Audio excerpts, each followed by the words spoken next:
मत्तईचं शुभवर्तमान अध्याय 16 वचन 21 ते 23 मी वाचतो, सर्वांनी लक्ष द्या।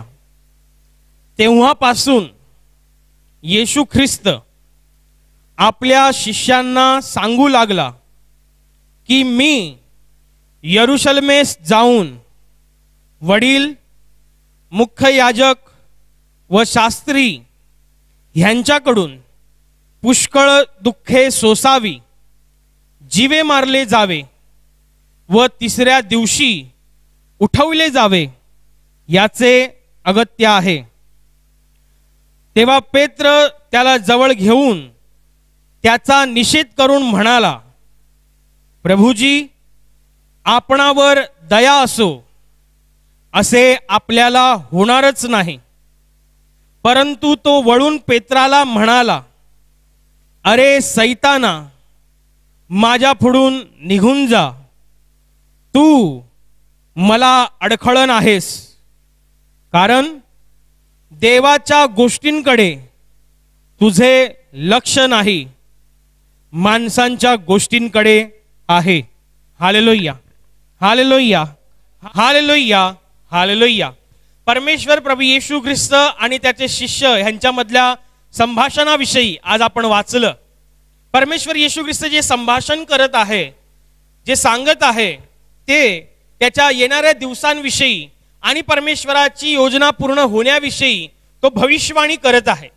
परमेश्वर प्रभू येशू ख्रिस्त अवघ्या मनुष्य जातीकरिता, त्यांच्या उन्नतीकरिता आणि त्यांच्या उद्धाराकरिता असलेल्या योजनेचा तो तिथे पाठपुरावा करत आहे। असलेल्या योजनेचा तो तिकडे सांगावा देत आहे, भविष्यवाणी करत आहे की मी यरूशलेमेस जाऊन तिकडे वडील वर्ग, याजक वर्ग यांच्या हाती पुष्कळ दुःख सोसून ते मला जीवे मारतील आणि मी तिसऱ्या दिवशी उठेन। हे देवाचं समीकरण होतं, हे देवाची कार्य होतं, ही देवाची योजना होती की मनुष्य पापामध्ये अडकलेला आहे।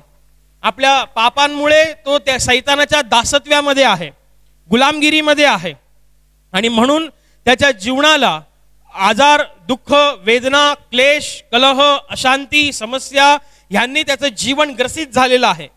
परमेश्वराने या मनुष्याला पृथ्वीवरती पाठवल्यावरती परमेश्वराने मनुष्याला कधी समस्यांमध्ये, दुःखांमध्ये, आजारांमध्ये, क्लेशांमध्ये ठेवण्यासाठी नव्हे, तर एक आशीर्वादित जीवन जगण्यासाठी पृथ्वीवरती ठेवलं होतं। परंतु मनुष्याच्या पापांमुळे तो सैतानाच्या गुलामगिरीत अडकला आणि पापाचा परिणाम स्वरूप त्याच्या जीवनामध्ये दुःख आली, संकट आली, समस्या आली, निराशा आली, अपयश आलं आणि जगभराच्या त्याच्या जीवनामध्ये संकट आली आणि त्याने त्याचे जीवन ग्रासून गेले। इतकंच नव्हे तर मेल्यानंतर त्याचा आत्मा परमेश्वर पित्याकडे जाण्याऐवजी ते नरकाच्या दिशेने वाटचाल करू लागले आणि हा प्रसंग, ही नरकाची वाटचाल परमेश्वराला बरी वाटली नाही, ही वाटचाल परमेश्वराला योग्य वाटली नाही आणि त्याला ते पाहवलं नाही। म्हणूनच मनुष्य जातीच्या अवघ्या हितासाठी आणि पाप क्षमेसाठी, एवढंच नव्हे तर त्याच्या उद्धारासाठी परमेश्वराने या पृथ्वीवरती रक्ताचा महायज्ञ घडवण्याचं ठरविलं। जर मनुष्याला त्याच्या पापातून मुक्ती द्यायची तर एक रक्ताचा महायज्ञ घडणं गरजेचं आहे आणि हे रक्त कोणा गुराढोरांचं नव्हे, हे रक्त कुठल्या बकऱ्याचं किंवा पशुप्राण्याचं नव्हे, हे रक्त पवित्र रक्त आहे आणि हे रक्त खुद्द परमेश्वराने या पृथ्वीवरती वाहिलेलं आहे आणि हे रक्त वाहण्यासाठीच परमेश्वराने आपला पुत्र स्वतःसाठी राखून न ठेवता या पृथ्वीवरती तुमच्या आणि माझ्याकरिता या पाठवलं। ती योजना पूर्ण करण्याकरिता प्रभू येशू ख्रिस्त स्वर्गातलं सर्व वैभव सोडून या जगामध्ये आला आणि त्याने या जगामध्ये आल्यावर परमेश्वराचं प्रेम जगाला दाखवलं, परमेश्वराच्या योजना, परमेश्वराच्या इच्छा जगासमोर प्रगट केल्या आणि पावित्र्यकरणाची एक नवी ओळख परमेश्वर प्रभू येशू ख्रिस्ताने संबंध जगासमोर प्रस्तुत केली। त्याने आपल्या जीवनातून दाखवलं की पावित्र्यता म्हणजे काय आहे, त्याने आपल्या जीवनातून दाखवलं की प्रेम म्हणजे काय आहे, त्याने आपल्या जीवनातून दाखवलं की दया म्हणजे काय आहे। एक नवी व्याख्या, एक सुसज्ज व्याख्या आणि एक स्वर्गीय व्याख्या परमेश्वर प्रभू येशू ख्रिस्ताने या जगाला उपलब्ध करून दिली आणि हे उपलब्ध करून देत असताना परमेश्वर प्रभू येशू ख्रिस्ताला ह्या पृथ्वीवरती ज्या खऱ्या योजनेसाठी पाठवलं, ती योजना प्रभू येशू ख्रिस्त आपल्या शिष्यांना सांगत आहे। प्रभू येशू ख्रिस्त आपल्या शिष्यांना समजावून देत आहे। प्रभू येशू ख्रिस्त या पृथ्वीवरती येण्या अगोदर परमेश्वर यहोवाने आपल्या निवडलेल्या भविष्यवक्तांच्या द्वारे जगाला हे सांगून ठेवलं होतं इस्रायलला हे सांगून ठेवलं होतं की मसीहा येणार, वाचवणारा येणार, उद्धार करता येणार, तो निष्पाप असेल, तो निष्कलंक असेल, तो निर्दोष असेल आणि त्याला तो निरपराध असताही त्याला अपराधी म्हणून गणण्यात येईल आणि समस्त मनुष्य जातीच्या पापांचं ओझं तो स्वतःच्या देहावरती लादून घेईल आणि तो वाहेल, तो मरणाला आपल्या खांद्यावरती वाहून घेऊन जाईल आणि त्या मरणाच्या त्या लाकडी फळीवरती त्या पापामुळे म्हणजे आपल्या पापामुळे तो आपला प्राण त्या वधस्तंभावरती देईल. जेव्हा त्या क्रूसावरनं ते रक्ताची धार गळेल आणि विश्वास ठेवला जाईल तेव्हा तुम्हाला अनंत काळाचं जीवन प्राप्त होईल. आजही ही गोष्ट तितकीच सत्य आहे. आजही ही गोष्ट तितक्याच झंझावाती पद्धतीने जगामध्ये कार्य करत आहे. प्रभू येशू म्हणाला, देवाने जगावर एवढी प्रीती केली की त्याने आपला एकुलता एक पुत्र दिला, अशासाठी की जो कोणी त्याच्यावर विश्वास ठेवतो त्याचा नाश होऊ नये तर त्याला सार्वकालिक जीवन प्राप्त व्हावे. परमेश्वर प्रभू येशू ख्रिस्त या पृथ्वीवरती जीवन देण्यासाठी आला, अनंत काळाच्या जीवनासाठी मनुष्याला पात्र करण्याकरिता आला, परमेश्वराच्या अभूतपूर्व आशीर्वादांसाठी मनुष्याला तो पात्र करण्यासाठी आला आणि प्रभू येशू ख्रिस्ताने आपला प्राण त्या वधस्तंभावरती दिला. हीच गोष्ट, हे अगत्याचं काम परमेश्वर प्रभू येशू ख्रिस्त ह्या वचनामध्ये शिष्यांना समजावून देत असताना म्हणतोय, हे अगत्याचं आहे की मी यरुशलेमेमध्ये जाणं हे अगत्याचं म्हणजे गरजेचं आहे, आवश्यकतेचं आहे. आणि मी तिथे गेल्यानंतर तिकडचे वडील वर्ग, याजक वर्ग मला मारतील, माझे हालहाल करतील, मला दुःख सोसावं लागेल, माझ्या शरीरातून रक्त वाहील आणि मला ते जीवे मारून टाकतील. पण एवढंच नव्हे, मरणाच्या तिसऱ्या दिवशी मी पुन्हा उठेन. परमेश्वर प्रभू येशू ख्रिस्ताने आपल्या मृत्यूची भविष्यवाणी केलीच, त्याचबरोबर तो मरणातून जीवनात पार जाणारा परमेश्वर आहे हेही त्याने त्या भविष्यवाणीमध्ये प्रगट केलं. किती अभूतपूर्व आहे हे की एखादा मनुष्य आपल्या जीवनाविषयी सांगत आहे की माझा मृत्यू कसा होणार आहे आणि मला कसं मरण येणार आहे, मी का ते मरण सोसणार आहे. परमेश्वराने मरणाला सोसलं तुमच्या आणि माझ्यासाठी, आपलं दुःख त्याने सोसलं, आपले क्लेश त्याने सोसले, आपले अपराध आणि आपले श्राप त्याने सोसले. म्हणून आज आपण त्याच्या रक्तावरती विश्वास ठेवून परमेश्वराच्या अभूतपूर्व आशीर्वादांना सामोरी जात आहोत. म्हणून त्याच्यापासून त्याने आपल्यासाठी मारा सहन केला, असह्य वेदनांचा मार सहन केला, जखमा सहन केल्या आणि त्याच जखमांमुळे आपल्या जीवनामध्ये आरोग्य आहे. तो घायल झाला आणि म्हणून आपल्याला आरोग्य प्राप्त झालं, तो गरीब झाला म्हणून श्रीमंती प्राप्त झाली, त्याने स्वतःचा अपमान करून घेतला म्हणून आपल्याला गौरव मिळत आहे, त्याने मृत्यूला कवटाळलं म्हणून आपण आज सार्वकालिक जीवनामध्ये आहोत. सार्वकालिक आनंद काळाच्या जीवनासाठी आपण पात्र आहोत. एवढं अभूतपूर्व प्रेम, परमेश्वराच्या प्रेमाची चरमसीमा त्या क्रूसावरती आहे. परमेश्वराच्या प्रेमाचा उच्चांक बिंदू त्या क्रूसावरती आहे. परमेश्वराने तो स्वखुशीने हा चरमबिंदू, हा उच्च बिंदू दाखवलेला आहे. परमेश्वर प्रभू येशू ख्रिस्ताने मागचा पुढचा विचार केला नाही, तर अवघ्या मनुष्य जातीसाठी त्याने आपलं रक्त या भूमीवरती सांडलं. बायबल तर असं म्हणतं, स्वतः पुढे असलेल्या दुःखाकडे त्याने काना डोळा करून आपल्याकडे बघून त्याने ते दुःख सहन केलं. आपल्याकडे बघून त्याला ते दुःख पेलण्याची ताकद मिळाली. आपल्यावरच्या प्रेमामुळे तो सतत उठत राहिला, तो सहन करत राहिला आणि त्याने मृत्यूला कवटाळलं आणि मरणाच्या तिसऱ्या दिवशी तो पुन्हा उठला. हे घडण्या अगोदर परमेश्वर प्रभू येशू ख्रिस्ताने आपल्या शिष्यांना 3दा भविष्यवाणी केली होती आणि त्यातल्या एका भविष्यवाणीचा उल्लेख आज आपण वाचलेला आहे, आपण ऐकलेला आहे. परमेश्वर प्रभू येशू ख्रिस्त भविष्यवाणी करत आहे की पहा की मी यरुशलेमेमध्ये जाईन तेव्हा वडील वर्ग, याजक वर्ग आणि शास्त्री वर्ग यांच्या हातून मला दुःख सोसावं लागेल, यांच्या हातून मला क्लेश होतील आणि मला हे जीवे मारून टाकतील आणि मी मरणाच्या तिसऱ्या दिवशी पुन्हा उठेल. हे अगत्याचं आहे. असं म्हटल्यानंतर येशू ख्रिस्ताच्या 12 शिष्यांमधला एक शिष्य, ज्याला प्रमुख शिष्य म्हणून संबोधलं गेलेलं आहे, हा पेत्र येशू ख्रिस्ताला पकडतो आणि कुठेतरी बाजूला नेतो आणि म्हणतो, दटावतो, निषेध करतो. येशूच्या या बोलण्याला हा त्याचा शिष्य पेत्र विरोध करतो. निषेध करणे म्हणजे विरोध करणे. तो विरोध करतोय. काय विरोध करतोय? तुमच्या बरोबर असं काही होणार नाही, देवाची दया तुम्हाला प्राप्त होत, तुमच्या बरोबर असं काही घडायला नको, असं व्हायला नको, तसं व्हायला नको. तो निषेध करतोय. तेव्हा बायबलमध्ये प्रभू येशू ख्रिस्ताने म्हटलेलं आहे, पेत्राच्या या शब्दासरशी प्रभू येशू ख्रिस्ताने पेत्राला दटावला आणि म्हणाला, अरे सैताना, माझ्या पुढून निघून जा, तू मला अडखळण आहेस, कारण तुझं लक्ष देवाच्या गोष्टींपेक्षा माणसांच्या गोष्टींकडे अधिक आहे. तुझं लक्ष देवाच्या गोष्टींकडे नाहीये. तुझा दृष्टिकोन देवाचा नाहीये, तुझा दृष्टिकोन माणसांचा आहे. पेत्र हा सैतान नाहीये, पेत्र हा माणूस आहे. परंतु पेत्राचा वापर सैतानाने केला. कधी? जेव्हा पेत्राचं लक्ष देवाकडे नव्हतं, पेत्राचा दृष्टिकोन देवाचा नव्हता, पेत्राचं लक्ष, पेत्राचं ध्यान परमेश्वराच्या गोष्टींकडे नव्हतं. परमेश्वर पुत्र स्पष्टपणे सांगत आहे की माझे हाल होतील, मला जीवे मारतील आणि मरणाच्या तिसऱ्या दिवशी मी पुन्हा उठेल. हे अगत्याचं आहे, अगत्याचं आहे असं म्हणून सुद्धा, हे गरजेचं आहे असं म्हणून सुद्धा हा पेत्र येशू ख्रिस्ताचा निषेध करत आहे.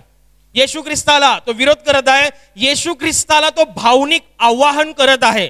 येशू ख्रिस्ताला तो भावनिक साथ घालत आहे. त्याच्या शब्दातच किती भावनात्मक दृष्टिकोन दिसून येतो की प्रभूजी आपल्या बरोबर असं काही नको होऊ दे. प्रभूजी हे एवढे हाल सोसण्यापेक्षा तुम्हाला देवाची दया प्राप्त होत, आणि ती जर दया प्राप्त झाली तर तुमचे हाल होणार नाहीत, तुम्हाला क्लेश भोगावे लागणार नाहीत, तुम्हाला मरण सोसावं लागणार नाही, तुमच्यावरती दया असो. ह्याला माहितीच नाहीये की प्रभू येशू म्हणतोय हे अगत्याचं आहे, हे होणं गरजेचं आहे. जर मी माझा प्राण त्या वधस्तंभावरती दिला नाही तर जगाला आशा प्राप्त होणार नाही. मी जर माझा प्राण त्या वधस्तंभावरती दिला नाही तर जगातली लोक मेल्यानंतर परमेश्वर पित्याच्या उराशी जाऊन बसणार नाहीत. मी जर हाल सोसले नाहीत, मी जर जखमा सहन केल्या नाहीत तर मनुष्याला आरोग्य प्राप्त होणार नाही. मी जर अपराधी म्हणून गणण्यात आलो नाही तर मनुष्याला निरपराधपणा देण्यात येणार नाही. आणि म्हणूनच परमेश्वर प्रभू येशू सांगतोय हे होणं गरजेचं आहे. मी ह्याच योजनेसाठी पाठवलं गेलेलो आहे. चमत्कार करणं, वचन सांगणं आणि पावित्र्य करण्याचे जीवन जगून कित्ता घालून देणं हे माझ्या कामाचा एक भाग आहे. पण मी ज्या कामासाठी आलोय ते काम हेच आहे की मी माझा प्राण समस्त मनुष्य जातीच्या उद्धारासाठी त्या क्रूसावरती देईन. त्या क्रूसावरती पापामुळे ज्या माणसांची नावं लिहिली आहेत, अवघ्या मनुष्य जातीची नावं लिहिली आहेत, ती सगळी नावं मी माझ्या रक्ताने पुसून काढेन. त्या सैतानाच्या गुलामगिरीत आणि त्या सैतानाच्या दासत्वात अडकलेल्या मनुष्य जातीला मी माझ्या रक्ताचं मोल देऊन सोडवेन. मी त्यांना मुक्त करेन, मी त्यांना जोखड मुक्त करेन, मी त्यांची सुटका करेल. कारण परमेश्वर मुक्तीदाता आहे, तो मुक्तीचा परमेश्वर आहे. मुक्ती हा त्याचा स्वभाव, ही त्याच्या कार्यपद्धतीची प्रणाली आहे. आणि तीच मुक्ती समस्त जगाला प्राप्त व्हावी आणि करून देता यावी म्हणून मला त्या क्रूसावर मरणं अगत्याचं आहे, म्हणून मला हाल सोसणं अगत्याचं आहे, म्हणून मला कष्ट आणि दुःख सोसणं अगत्याचं आहे. एवढी अभूतपूर्व परमेश्वरीय योजना परमेश्वर प्रभू येशू ख्रिस्ताने सांगून सुद्धा पेत्राचं लक्ष त्याच्या बोलण्याकडे नव्हतं. आणि त्याचं लक्ष परमेश्वराच्या बोलण्याकडे नसल्यामुळे, येशूच्या बोलण्याकडे नसल्यामुळे सैतानाने त्याचा वापर केला आणि सैतानाने त्याला भावनिक साथ घातली. पेत्राच्या द्वारे सैतानाने येशूला भावनिक आवाहन केलं की तुमच्या बरोबर असं काही होऊ दे नको. म्हणूनच येशू म्हणाला, येशूने पेत्राला नाही दम भरला, येशूने पेत्राला नाही बोलला. येशू म्हणाला अरे सैताना माझ्याकडून निघून जा. कारण येशूने हे ओळखलं की या योजनेचा जर विरोधी कोण आहे तर तो सैतान आहे. या योजनेला जर थांबू कोण पाहणार आहे तर तो सैतान आहे. आणि पेत्र बोलतोय, दिसताना पेत्र दिसतोय, परंतु या पेत्राचा वापर सैतान करतोय, मला भावनिक साथ घालतोय. कारण पेत्राचं लक्ष माझ्या बोलण्याकडे नाहीये, पेत्राचा दृष्टिकोन माझा नाहीये, पेत्राचा दृष्टिकोन देवाचा नाहीये. आणि म्हणूनच सैतानाने त्याचा सहज वापर करून मला भावनिक साथ घालून मला अडकवण्याचा प्रयत्न करतोय. म्हणून येशू म्हणाला अरे सैताना माझ्याकडून निघून जा, तू मला अडखळण आहेस, तू मला अटकावतोयस. ध्यानात घ्या, आज आपण सैतानाची एक कार्यपद्धती शिकत आहोत ज्याच्यामुळे बरेच लोक आपल्या जीवनामध्ये परमेश्वराच्या राज्यातून माघार घेतात. बरेच लोक आपल्या जीवनामध्ये परमेश्वराच्या हस्तक्षेपाला मुकतात. बरेच लोक परमेश्वराची छत्रछाया गमावून बसतात या एका समीकरणाने. काय समीकरण आहे ते की जेव्हा आपण दुर्लक्षित असतो, जेव्हा आपण दुर्लक्षपणामध्ये असतो तेव्हा आपल्या जीवनामध्ये सैतान उपद्रव करतो. चालू परिस्थितीचा आढावा घेऊन, चालू परिस्थिती हाताशी घेऊन, दुर्लक्षपणाचा कानोसा घेत सैतान आपल्या जीवनामध्ये उपद्रव करतो. हे सैतानाची कार्यपद्धतीची एक ट्रिक, एक कल्पना, एक योजना आहे. आणि बरेच लोक याला बळी पडतात. तुम्हाला माहिती नसेल परंतु बायबलमध्ये पवित्र शास्त्र जुना करारातलं पहिलं पुस्तक उत्पत्तीचं, त्या उत्पत्तीच्या पुस्तकामध्ये जेव्हा पहिल्या पापाविषयी उल्लेख आहे, पहिलं पाप काय की परमेश्वराने अवघं जग निर्माण केलं. अवघ्या 6 दिवसात माणसाला लागणारी प्रत्येक गरज भागवण्याकरिता हे अखंड विश्व आणि हा सुंदर निसर्ग परमेश्वराने आपल्या शब्दांनी तयार केला. आणि हा शब्दांनी तयार केल्यानंतर ह्यावरती अधिकार चालवण्याकरिता परमेश्वराने प्रथम पुरुष बनवला आणि त्याच्या छातीच्या फासळीपासून स्त्री बनवली. ते दोघं पहिले आदी पुरुष होते. त्या माणसाचं नाव होतं, पुरुषाचं नाव होतं आदाम आणि स्त्रीचं नाव होतं एवा.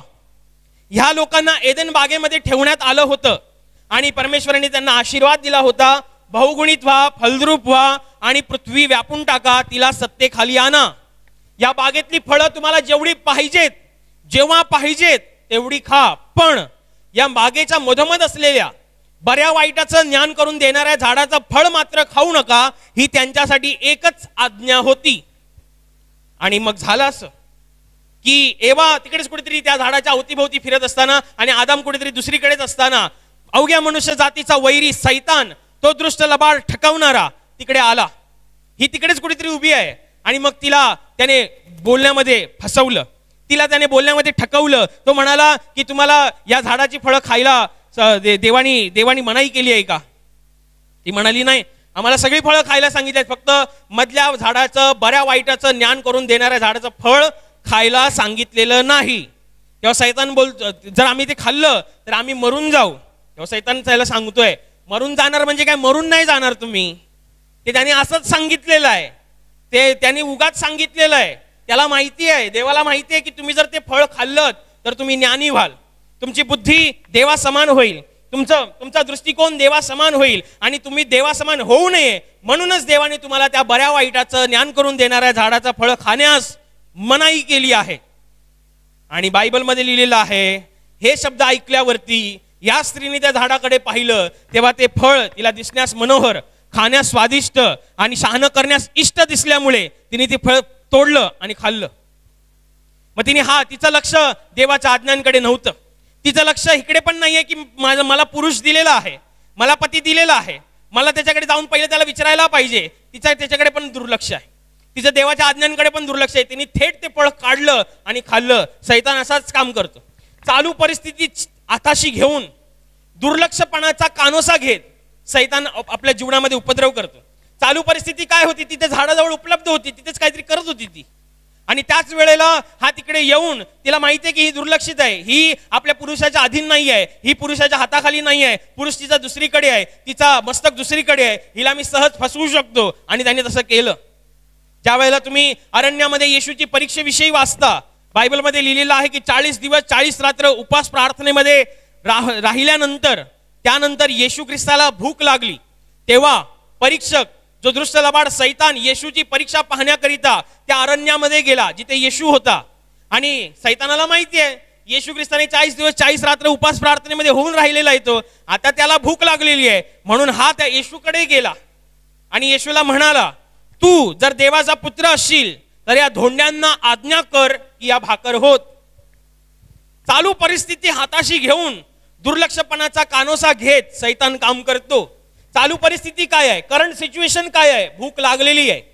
करंट सिच्युएशन काय आहे? 40 दिवस 40 रात्र उपास प्रार्थनेमध्ये राहिल्यामुळे त्यानंतर भूक लागलेली आहे. ही चालू परिस्थिती आहे. आता या चालू परिस्थितीचा हाताशी घेऊन येशूला हा सैतान ठकवण्याचा प्रयत्न करतोय. पण येशू हा लक्ष ठेवणारा आहे, येशू हा सतर्क आहे, येशू देवाचा पुत्र आहे, येशू हा सामर्थ्याने भरलेला आहे. त्याने वेळीच सैतानाची योजना ओळखली आणि म्हणाला, मनुष्य केवळ भाकरीने नव्हे तर परमेश्वराच्या मुखातून निघणाऱ्या प्रत्येक वचनाने जगेल. सैतान निघून गेला.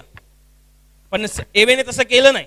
एवेला हे सुद्धा वाटलं नाही. जेव्हा एवेला त्यांनी सांगितलं फळ खायला, तेव्हा तिने हा पण विचार केला नाही की पहिलं मला पुरुषाला जाऊन विचारायला पाहिजे, माझ्यावरती ज्याला नेमलंय मला त्याला जाऊन विचारायला पाहिजे की मला परमेश्वराची आज्ञा ध्यानात ठेवली पाहिजे. तो बोललाय ना नाही खायचं तर नाही खायचं, विषय संपला.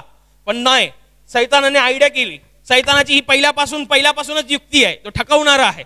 चालू परिस्थिती हाताशी ठेवायची आणि दुर्लक्ष किती, हा समोरचा माणूस दुर्लक्षित किती आहे त्याचा आधार घ्यायचा आणि त्याच्या जीवनामध्ये उपद्रव माजवायचा, त्याच्या जीवनामध्ये उपद्रव करायचा, त्याचं पतन करायचं, त्याला पापात पाडायचं आणि त्याच्या विवेकाने त्याला दोषी ठरवावं अशी व्यवस्था आणि अशी परिस्थिती निर्माण करायची. हे सैतानाचं काम आहे.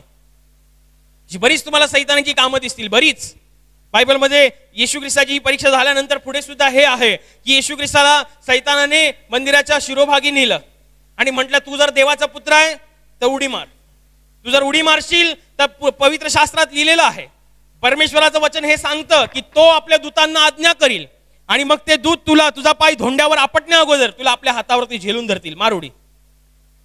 चालू परिस्थिती काय आहे? येशू तिकडे शिरोभागी आहे आणि मग तो तिकडे ठकवण्याचा प्रयत्न करतोय. मारुडी. येशूच्या देवत्वावरती, येशूच्या पुत्रत्वावरती तो शंका उत्पन्न करतोय. हा येशू होता, तो लक्ष होता, सतर्क होता, म्हणून त्यांनी उडी मारली नाही. बाई तो म्हणाला परमेश्वर तुझा देव, त्याची परीक्षा पाहू नकोस, तो म्हणाला, कारण तो सतर्क होता. त्याने वेळोवेळी सैतानाचा प्लान उधळून काढला, वेळोवेळी सैतानाच्या योजनेला त्याने पायाखाली तुडवलं, कारण तो सतर्क होता. त्याच्या जागी जर आपण असतो, तू काय मला काय वेडा समजतोस काय, तू काय मला काय असं समजतोस काय, मी देवापासून आलेलो आहे, मला काय पवित्र आत्मा माझ्यावरती कबुतराप्रमाणे उतरलं तेव्हा काय तू बघितलं नाहीस काय, माझा बाप्तिस्मा झाला तेव्हा आकाशातून वाणी झाली तू काय ऐकली नाहीस काय, थांब तुला दाखवतोच मी उडी मारतो, असं झालं असतं. पण हे बरोबर नाही. एवढंच काय, येशू ख्रिस्त वधस्तंभावरती होता, विव्हळत कन्हत ते काळं निळं पडलेलं शरीर आणि विद्रूप झालेला चेहरा, आणि आजूबाजूला शास्त्री फरीशी त्याला बोलतायत, तू जर देवाचा पुत्र आहेस ना मग खाली उतरून दाखव, तू जर देवाचा पुत्र आहे मग देव तुला वाचवायला येतो का बघूया. असं आहे का, तसं आहे का. कुठेतरी सैतान त्या लोकांचा वापर करून येशूला त्या क्रुसावरनं उतरवण्यासाठी भाग पाडत होता. ही सैतानाची योजना होती. चालू परिस्थिती काय आहे? येशू क्रुसावरती आहे. आता त्या क्रुसावरनं येशूला खाली कसं पाडायचं आहे, उपस्थित माणसांच्या द्वारे तो त्याला शंका उपस्थित करून तो त्याला भाग पाडतोय की तू उतर. पण येशू उतरला नाही. येशू उतरला नाही. पाहिजे असता तर तो उतरू शकला असता, पाहिजे असतं तर त्यांनी क्रुसावरच्या मरणाला तिथेच टाळलं असतं आणि तो उतरू शकला असता. तर मग झालं काय असतं, उपस्थित असलेल्या शास्त्री फरीशांनी विश्वास ठेवला असता. पण आज अवघ्या मनुष्य जातीने जो येशूच्या द्वारे सार्वकालिक जीवनाला पात्र झालेली आहे ते कुठे गेले असते, तुम्ही आणि मी कुठे गेलो असतो. येशू जर क्रुसावरनं खाली उतरला असता तर आता तुम्ही ऐकत नसता आणि मी बोलत नसतो. पण येशू उतरला नाही, कारण त्याला माहिती आहे मला अवघ्या मनुष्य जातीच्या उद्धारासाठी हे सहन करायचंय, अवघ्या मनुष्य जातीच्या उद्धारासाठी मला आपला प्राण त्या वधस्तंभावरती द्यायचा आहे. मी हटणार नाही, मी उतरणार नाही. त्यांनी वेळीच ओळखलं, कारण येशू सतर्क होता, येशू पूर्णपणे सावधान होता, येशू पूर्णपणे जबाबदारीमध्ये होता, आणि म्हणूनच येशूवरती सैतानाने लावलेल्या कुठल्याच योजना काम केल्या नाहीत. बायबल ते इथपर्यंत सांगतं की तो सर्व गोष्टींनी आपल्यासारखाच पारखला गेलेला होता. ज्या पद्धतीने तुम्हाला मोह पडतात, ज्या पद्धतीने तुमच्या पापक परीक्षा होते, त्या पद्धतीने येशूची सुद्धा परीक्षा घेण्यात आली. येशूला सुद्धा मोहात पाडण्यात आलं, पण येशू पडला नाही, कारण येशू सतर्क होता. येशू सैतानाच्या त्या दृष्टाच्या योजना ओळखून होता. परंतु आज लोक तसं करत नाहीत. आज लोक आपल्या तंद्रीमध्ये असतात, आपल्याच गोष्टींमध्ये असतात, आपल्याच योजनेमध्ये असतात. त्यांना असं वाटतं हे एवढंच आहे. चालू परिस्थितीचा आधार घेऊन, त्या चालू परिस्थिती हाताशी घेऊन तो दुर्लक्षपणाचा कानोसा घेत आपल्या जीवनात काम करतो. कितीतरी लोक मी पाहिलेली आहेत की त्यांना वेदना होतात, त्रास होतो, आणि मग ते लोक प्रार्थना करतात, लगातार प्रार्थनामध्ये असतात, लगातार. आणि लगातार प्रार्थनामध्ये असल्यानंतर वेदना काही निघत नाहीये, वेदना काही जात नाहीये, आजार काही निघत नाहीये, बरा काही होत नाहीये. मग सैतान त्याला बोलतो, बघ तुझा प्रार्थना करून काय फायदा नाहीये, तू प्रार्थनेला जाऊन काय फायदा नाहीये. हे फक्त बायबल पुरती मर्यादित आहे, पण वास्तविकतेमध्ये असं होत नाही. तू आपलं असं कर, तू आपलं तसं कर, प्रार्थना करणं सोडून दे, हे करणं सोडून दे. चालू परिस्थिती काय आहे की त्रास होतोय, ते त्रास होण्याचा, तुमच्या प्रार्थना करण्याच्या प्रत्येक गोष्टीचा गाभा घेऊन तो दुर्लक्षपणाचा कानोसा घेत तो तुमच्या जीवनामध्ये उपद्रव करू पाहतो. काही बहिणी लोकांचा मी हा सुद्धा अनुभव पाहिले की त्यांचे मिस्टर दारू पितात, कोणीतरी त्यांना प्रार्थनेविषयी सांगतं, ते प्रार्थनेला येतात, आणि प्रार्थनेला आल्यानंतर त्यांचा नवरा जो पहिला कमी दारू प्यायचा तो आता जास्त दारू प्यायला लागलाय. मग प्रॉब्लेम काय येशूचा आहे का? नाही. प्रॉब्लेम काय तुमचा आहे का? नाही. प्रॉब्लेम आहे सैतानाचा. हे सैतानाची पद्धत आहे, ही सैतानाची कार्यप्रणाली आहे. चालू परिस्थिती हाताशी घेऊन तुम्ही जर दुर्लक्षित राहिलात, तुमचं जर देवाच्या वचनांकडे लक्ष नसेल, तर सैतान तुमच्या जीवनामध्ये उत्पात माजवेल, सैतान तुमच्या जीवनामध्ये सडो की पळो करून सोडेल तुम्हाला. पण तुम्ही दुर्लक्ष करू नका. आपल्या जीवनात कधीच दुर्लक्षित राहू नका. आपल्या जीवनातल्या प्रत्येक गोष्टींमध्ये लक्ष द्या. लक्ष देणं म्हणजे काय? ध्यान देणं. लक्ष देणं म्हणजे एक विशेष काळजी घेणं. लक्ष देणं म्हणजे एक विशेष कृती करणं. जेव्हा तुम्ही असं करता त्यावेळेला खऱ्या अर्थाने तुम्ही सुरक्षित असता. बरेच लोक प्रार्थना करतात आणि प्रार्थना केल्यानंतर लगेच मोबाईल चाळायला बसतात. मग हा व्हिडिओ बघ, तो व्हिडिओ बघ, मग फेसबुक बघ, मग इंस्टाग्राम बघ, मग हे बघ, मग ते बघ, आणि मग ती 1 तासाची प्रार्थना सुरक्षित नाही. 1 तासाची प्रार्थना कधी कुठे गेली काही माहितीच नाही. किती तरुण पिढीचा मी हा अनुभव ऐकलेला आहे. त्यांना बघायचा असतो एकच व्हिडिओ, त्यांना जाणून घ्यायचं असतं एका विषयाविषयी, आणि ते एकच खोलतात आणि मग अर्धा तास कधी निघून गेला त्या मोबाईल बघण्यामध्ये त्यांना स्वतःला सुद्धा कळत नाही. अर्धा तास कधी गेला ते फेसबुक बघण्यामध्ये त्यांना स्वतःला सुद्धा कळत नाही. एकदा मोबाईल तुम्ही हातात घेतला की त्या मोबाईल हातात घेतल्यानंतर तुमचा टाइम वेस्ट कसा करायचा आहे हे सैतानाला चांगलं माहिती आहे. पण जर तुम्ही लक्ष देऊन असाल, सतर्क असाल, तर सैतानाला तुम्ही तुमचा वेळ वाया घालवू देणार नाही. सैतानाला तुम्ही हे करू देणार नाही. तुम्ही प्रार्थना करताय, तुम्ही बायबल वाचताय आणि जाऊन निंदा करणाऱ्यांच्या पंक्तीत बसताय. कशाचं तुमची ती प्रार्थना सुरक्षित आहे? कशाचं तुमचं बायबल वाचन सुरक्षित आहे? तुम्ही स्वतःच्या पद्धतीने कराल, कसं होणार? नाही होणार. कित्येक लोक प्रार्थना करून झाल्यानंतर आपल्या हिसाबाने जगतात. नाही होणार. तुम्हाला प्रार्थना केल्यानंतर आपल्या प्रार्थनेची खरी काळजी घेता आली पाहिजे. बायबल वाचनाची खरी काळजी घेता आली पाहिजे. जर तुम्ही ती विशेष कृतीमध्ये तिला सांभाळून ठेवाल तरच तुमची प्रार्थना फळाला येईल. तुमचं बायबल वाचन सार्थकी लागेल. तुमची वचनं ऐकणं आणि तुमची वचनं वाचणं सार्थकी लागेल. पण जर तुम्ही दुर्लक्षित असाल, तुमचा सगळा आलबेल आहे, तर तुम्ही सुरक्षित नाही. मला वाटतं मी गेल्या वेळेला प्रवचन दिलं, चोर येतो तो केवळ चोरी, घात आणि नाश कराव्यास येतो. चोरी तिथेच होते ज्या घरातली लोक दुर्लक्षपणामध्ये आहेत, बेजबाबदार आहेत. बेजबाबदार जिकडे आहे, हलगर्जी जिकडे आहे, तिकडे चोरी होणार. तसं तुम्ही तुमच्या जीवनामध्ये स्वतःला बेजबाबदार करू नका. कित्येक लोकांना मी ऑनलाईन प्रार्थनेमध्ये घरातली कामं घरातल्या कामांमध्ये व्यस्त असताना पाहिलेलं आहे. कित्येक लोकांच्या मी साक्षी ऐकलेल्या आहेत. काय होतं, प्रार्थना चालू होते, सैतान एकसारखा कानात बोलतो, पाणी भर पहिला, पाणी भर पहिला, पाणी भर पहिला, पहिला जेवण कर, पहिला जेवण कर, पहिला जेवण कर, सतत बोलत असतो. त्याला चांगलं माहिती आहे चालू परिस्थिती हाताशी घेऊन दुर्लक्षपणाचा कानोसा घेत कसा उपद्रव माजायचा आहे हे सैतानाला माहिती आहे. पण ध्यानात घ्या, सैतान किती जरी ओरडला, सैतानाने किती जरी हातपाय आपटले, तरी तो एक पराजित शत्रू आहे. तो एक हरलेला शत्रू आहे. परमेश्वराने त्याच्यावरती विजय मिळवलेला आहे. पण तो विजय तुमच्या जीवनात खऱ्या अर्थाने तेव्हाच येतो जेव्हा तुम्ही त्याच्या विजयाची पताका आपल्या जीवनामध्ये लक्षितपणाने उंच करता. लक्षितपणाने, सावधानतेने, सतर्कतेने, जबाबदारीने उंच करता. त्यावेळेलाच ते होतं. नाहीतर येशू ख्रिस्ताबरोबर पेत्र 24 तास होता. 24 तास तुम्ही जेवढं प्रार्थनेत वेळ घालवत नसाल तेवढं पेत्र तिकडे 24 तास येशू बरोबर होता. तरीही सैतानाने त्याचा वापर करून येशूला भावनिक साथ घालण्याचा प्रयत्न केला, येशूला अडकवण्याचा प्रयत्न केला. मग तुमचं काय आहे? तुमची प्रार्थना झाल्यानंतर तुम्ही त्या निंदा करणाऱ्यांच्या पंक्तीत जाऊन बसता. प्रार्थना झाल्यानंतर तुम्ही टीव्ही सिरियल बघत बसता. प्रार्थना झाल्यानंतर तुम्ही व्हॉट्सअप, फेसबुक, इंस्टाग्राम चालत बसता. तर याचा अर्थ तुमची प्रार्थनेचा जो गाभा आहे, तुमच्या प्रार्थनेमध्ये जे तुम्ही मिळवलेलं आहे ते सगळं उघड्यावरती आहे. त्याला सुरक्षितपणा नाही आहे. तुम्हाला काळजी घ्यावी लागते. लक्ष देणं म्हणजे विशेष काळजी घेणं. लक्ष देणं म्हणजे एका विशिष्ट गोष्टीसाठी संरक्षण करण्याकरिता विशेष कृती करणं. काय आहे तुमच्या विशेष कृती? बायबल वाचनाची वेळ किंवा बायबल वाचल्यामुळे तुमच्या जीवनात जो आनंद आलाय, शांती आली, तो वाचण्यामुळे तुम्ही काय काळजी घेतली आहे? प्रार्थना करून ऑनलाईन प्रार्थना घेतली, नंतर टीव्ही सिरियल मध्ये बघायला लागलात, नंतर आपल्या मित्र परिवारामध्ये इकडच्या तिकडच्या गोष्टी करायला लागलात. नाही होणार. काय हे बेवारस आहे. जिकडे बेवारस पण आहे तिकडे सैतान काम करणार.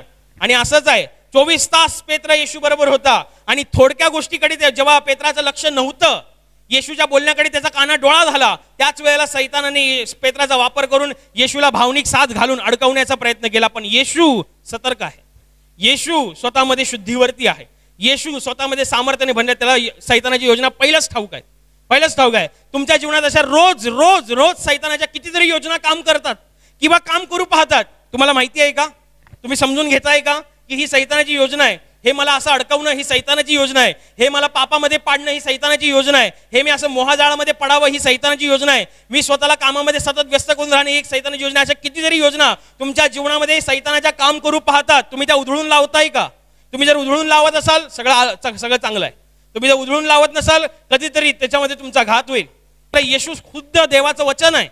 तो आपल्यासारखा या पृथ्वीवरती राहून गेला आणि आपल्याला कसं जगायचं हे तो दाखवून गेला. नुसते त्यांनी उपदेश करत बसला नाही, असं करा असं करा असं करा असं करा. नाही, त्याच्या करण्यामध्ये, त्याची कथनीमध्ये आणि करणीमध्ये दोन्हीमध्ये साम्यता होती. दोन्ही एकसारखं होतं. तो बोलला क्षमा करा आणि त्याच्या मारेकऱ्यांना त्यांनी क्षमा केली नाही, असं झालं नाही. तो म्हणला दया करा आणि त्यांनी स्वतः दया केली नाही, असं झालं नाही. बायबल भरलेलं आहे की येशूच्या बोलण्यामध्ये आणि करण्यामध्ये काही फरक नव्हता. तो जे बोलायचा ते तो करून दाखवायचा. पण आज विश्वासणाऱ्यांमध्ये हे दिसत नाही. त्यांच्या बोलण्यामध्ये फार मोठं असतं परंतु करण्यामध्ये शून्यता असल्यामुळे त्यांच्या जीवनामध्ये तो रिझल्ट येत नाही जो यायला पाहिजे. त्यांनी जेवढा वेळ परमेश्वराच्या राज्यामध्ये पेरलेला आहे, त्या पेरलेल्या वेळेला जेवढा रिझल्ट यायला पाहिजे तो येत नाही, कारण कुठेतरी जीवनामध्ये सैतानाची योजना काम करतायत आणि त्याला तुम्ही उधळून टाकत नाही. उधळून टाका. सैतानाच्या डोक्याला तुम्ही पायाखाली ठेचून काढा. जर तसं करणार तर होणार म्हणजे होणार. का नाही होणार? कारण देव तुमचा विजयशाली आहे. त्या विजयशाली परमेश्वरावर तुम्ही विश्वास ठेवलेला आहे. तुम्हाला काही कमी पडणार नाही. स्वर्ग तुमच्या बाजूने लढेल. तुम्हाला घाबरायची काय गरज आहे? पवित्र आत्मा तुमच्या मध्ये वस्ती करतो. तुम्हाला घाबरायची काय गरज आहे? भीती हे देवापासून आहे, भीती सैतानापासून आहे. भीती सैतानाचं काम आहे. बायबलमध्ये येशू म्हणालाय भिवू नको. का म्हणालाय? कारण त्याला माहिती आहे जर माणूस घाबरला तो सैतानाच्या तावडीत जाणार. आणि भीती माझ्यापासून नाहीये. देव म्हणतो भीती माझ्यापासून नाहीये, कारण प्रेषित पौल आपल्या वचनामध्ये सांगतो की देवाने आपल्याला भित्रेपणाचा आत्मा दिलेला नाहीये, तर प्रीतीचा, संयमनाचा आणि सामर्थ्याचा आत्मा दिलेला आहे. हे फक्त बोलण्यापुरती मर्यादित नाहीये. हे फक्त लिहिण्यापुरती बायबलमध्ये जागा भरायची आहे म्हणून हे लिहिलेलं नाहीये. हे सत्य आहे. कारण तुम्ही जर पवित्र आत्मा तुमच्याकडे आहे, तुमची भीती नाहीशी होईल. मग ती कोणत्याही बाबतीत असेल, कोणत्याही बाबतीत. माझ्या सुरुवातीच्या शाळेच्या काळामध्ये मी एवढ्या लाजऱ्या स्वभावाचा होतो की मला असं कोणी प्रश्न विचारला 4 चौघांमध्ये की तुझं नाव काय म्हणून, तर मला असं वाटायचं यांनी माझी इन्सल्टच केली, यांनी माझा अपमानच केला असं मला वाटतंय. पण आज देवाच्या उपस्थितीमध्ये परमेश्वराच्या राज्यातून अद्भुत रीतीने आपल्याला काम करायला मिळतंय. देवाच्या उपस्थितीमध्ये परमेश्वराच्या राज्यातून आम्हाला अद्भुत रीतीने परमेश्वराची घोषणा करायला मिळते. हे सामर्थ्य जर कुठनं येतंय तर हे परमेश्वरापासून सामर्थ्य आहे. हे सामर्थ्य जर कुठनं येतंय तर हे परमेश्वराच्या पवित्र आत्म्याच्या द्वारे सामर्थ्य आहे. भीती नाहीशी होते. म्हणून परमेश्वराच्या राज्यातून आपल्या गोष्टींकडे लक्ष द्या, ध्यान द्या, खरी काळजी घ्या, विशेष कृती करा. आणि जेव्हा तुम्ही हे असं करता त्यावेळेला खऱ्या अर्थाने तुम्ही सुरक्षित आहात, तुमचं कुटुंब सुरक्षित आहे. आणि अशा पद्धतीची सुरक्षितता परमेश्वराच्या राज्यातून आपल्या जीवनामध्ये उतरावी म्हणून सर्व मिळून प्रार्थना करू. Hallelujah, hallelujah, hallelujah. आणि आता प्रार्थना करण्याची वेळ आहे. प्रभू येशू म्हणाला, माझ्या नावाने तुम्ही पित्याजवळ जे काही मागाल ते तुम्हाला परमेश्वराच्या गौरवाकरिता देण्यात येईल. होय, त्याचं वचन हेच सत्य आहे. त्याचं वचन तो पूर्ण करणं जाणतो. तो आपल्या वचनांना पूर्ण करण्याचं सामर्थ्य बाळगतो. म्हणून त्याच्या वचनावर, त्याच्या सामर्थ्यावर विश्वास ठेवून आपण सर्व मिळून प्रार्थना करत आहोत. म्हणून तुमच्या ज्या भागाला आजार आहे त्या भागावर हात ठेवा. तिथे हात ठेवणं शक्य नसेल तर आपल्या छातीवर हात ठेवा. तुमच्या जीवनातील आणि शरीरातील प्रत्येक दुःख, संकट आणि आजार प्रभू येशूच्या पवित्र नावाने या क्षणाला नष्ट होत. तुमच्या जीवनातील बंधनं आणि श्राप प्रभू येशूने वाहिलेल्या त्याच्या पवित्र रक्ताद्वारे या क्षणाला तुटून जावत. तुमच्या जीवनातील समस्या आणि सैतानाचा भयावह अंधार प्रभू येशू ख्रिस्ताच्या दिव्य आणि पवित्र प्रकाशामध्ये पूर्णपणे नष्ट होत तुमच्यावर, तुमच्या कुटुंबावर प्रभू येशू ख्रिस्ताचे महान आशीर्वाद येऊ. आमेन.